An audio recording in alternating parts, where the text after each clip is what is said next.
kalapit na bansa ng China kagaya ng Taiwan ay pinapaiwas muna sa pagbiyahe papunta sa China dahil ito sa mabilis na pagkalat o pagtaas ng bilang ng mga nagkakaroon ng respiratory illness or infection.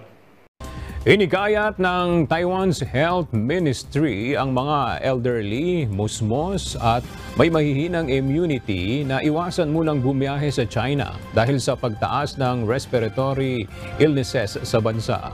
Kung di maiiwasang magbiyahe, payo rin itong magkaroon muna ng flu at COVID-19 vaccinations. Tinutulan naman ito ng isang epidemiologist sa Taipei at iginiit na hindi ito epektibo sa pangangasiwa ng public health risks.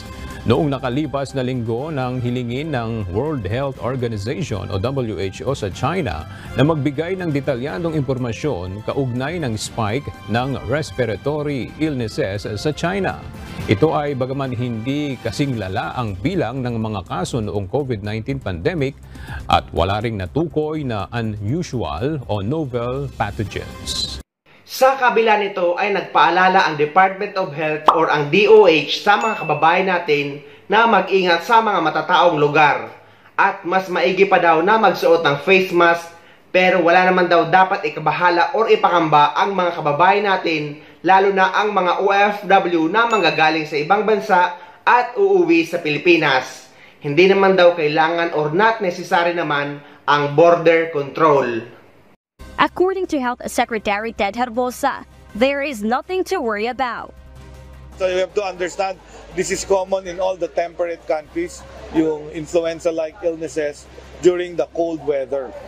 Hindi naman tayo nagko-cold weather dito, warm tropical country tayo. Hindi naman siya new virus, it's the common diseases like mycoplasma, pneumonia, flu, and respiratory syncytial virus. At saka ito, karamihan mga children. Okay. These are children. So, it's also part of the seasonal endemic respiratory illness. So, I want to tell the people, don't be worried.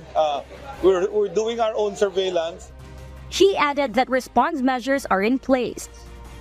Of course, we'll be able to feel as soon as there are rise of cases going to our emergency department. So, sanay na yan, we can activate immediately. The same way we activated during COVID-19. So, wag mag-alala mga kababayan natin sa mga news reports on respiratory illness in China. So, ayun guys, kailangan lang natin maging updated lalo na sa ganitong sitwasyon na may kumakalat na namang hindi pa nalalamang sakit. Kaya sa mga hindi pa dyan nakasubscribe sa channel ko, please don't forget to subscribe my YouTube channel and please click the notification bell para lagi kayong updated sa mga upcoming videos na gagawin ko tungkol sa mga updates sa ating mga OFW. Mula dito sa Dubai, maraming salamat. See you next time.